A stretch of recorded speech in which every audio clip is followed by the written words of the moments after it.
I've been using it on my oats every morning with a little bit of brown sugar or maple syrup to make it taste real fall and exciting, while a big bag of cinnamon.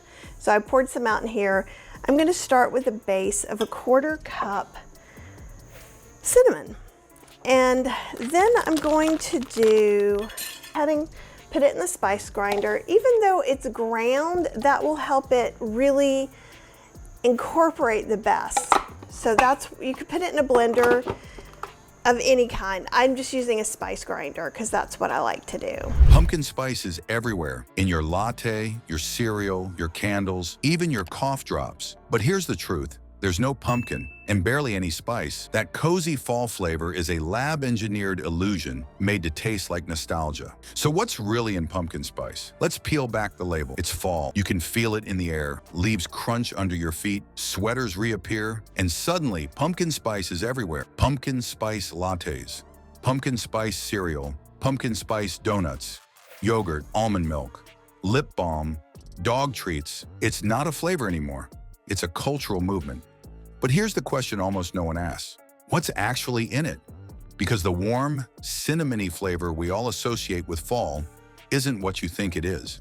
In fact, most pumpkin spice products contain no pumpkin at all, and in many cases, no real spices either. What you're tasting is chemistry, nostalgia, marketing, memory, and the real ingredients might surprise you. Let's start with the basics. Pumpkin spice, at its purest, refers to a blend of warm spices commonly used in pumpkin pie.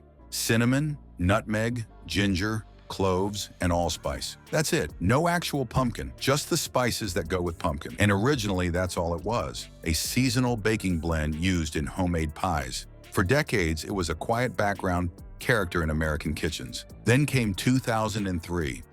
That's the year Starbucks launched the Pumpkin Spice Latte, or PSL as fans lovingly call it. What started as a seasonal curiosity became an $800 million phenomenon, and just like that, pumpkin spice went from a spice blend to a flavor empire. But here's the twist. Starbucks' original PSL contained no pumpkin. Only in 2015, after years of backlash, did they start including a tiny amount of pumpkin puree. Even today, it's mostly syrup and flavoring agents. So if pumpkin spice doesn't come from pumpkin, where does the flavor come from? Enter natural and artificial flavors. These vague phrases show up in almost every pumpkin spice product. But what do they actually mean? Let's break it down. Natural flavors, extracts and compounds derived from plants or animals, but processed so heavily they often resemble artificial ones. Artificial flavors, lab-synthesized chemicals designed to mimic taste molecules found in nature.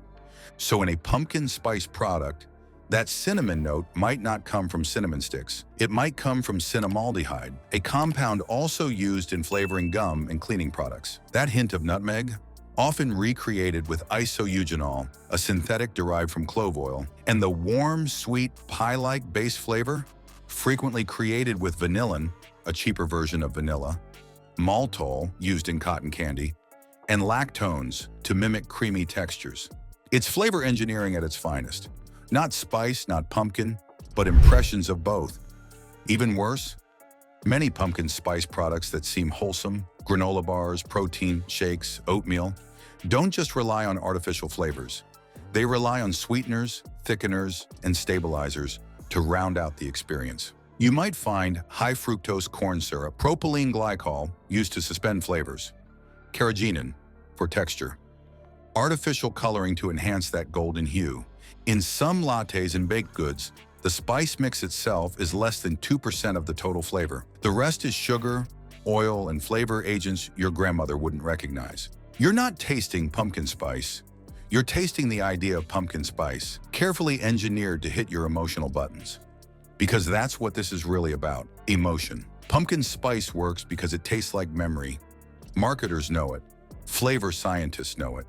They're not just selling a product, they're selling a feeling. Warmth, nostalgia, coziness, scarves, fireplaces, home.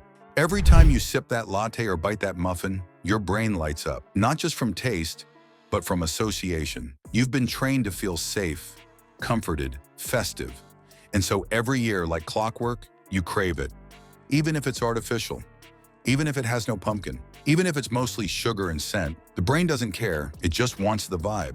But let's go deeper. Why don't companies use real pumpkin spice? Simple: cost, consistency, and shelf life. Real spices are expensive. They vary in strength depending on the crop.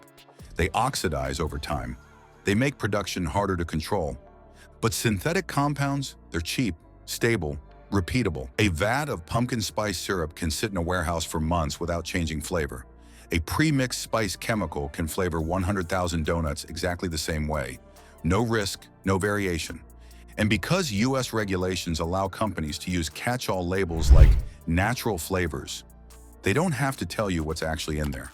They could flavor your coffee with lab-made molecules derived from tree bark, corn syrup, or beaver glands. Yes, that's a thing. As long as it's classified as natural, it passes. So while your nose thinks pie, your body is sipping on sweetened perfume. And it's not just food. Pumpkin spice has crept into air fresheners, lotions, candles, soap, car scents, lip balm, pet treats. You can't escape, but here's the kicker. None of those products are meant to taste good, just to smell like what you think pumpkin spice is. In many cases, that scent is a blend of synthetic aldehydes, esters, and musks, created in fragrance labs to mimic cinnamon, nutmeg, and vanilla. They don't smell like real spice. They smell like our memory of the smell of spice. It's nostalgia in a bottle, manufactured, marketed, monetized. Now here's a wild thought. Real pumpkin? It doesn't taste like pumpkin spice. If you roast pumpkin without seasoning, it tastes earthy, slightly sweet, a little bland. It's a gourd, it needs help. That's why the original pumpkin pie wasn't just pumpkin. It was pumpkin plus spice, plus sugar, plus cream, plus warmth. But over the years, the spices became the star. The pumpkin faded away. Today, pumpkin spice is no longer a recipe, it's a brand. And your taste buds, they've been trained to chase it year after year. So what should you do? You don't have to give up pumpkin spice, but you should know what's really in it. Here's how to take back control. Read the label. If natural flavors or artificial flavors are listed, but no cinnamon, nutmeg, or actual spices, it's fake. Watch the sugar. Some pumpkin spice items have more sugar than soda. Make your own spice mix. Cinnamon, nutmeg, ginger, cloves, allspice. That's it. You don't need a lab to make it. Use real pumpkin, roast it, blend it, put it in your coffee or baked goods with your homemade mix. That's the real deal. Avoid limited edition hype traps. Many companies slap pumpkin spice on junk to boost seasonal sales.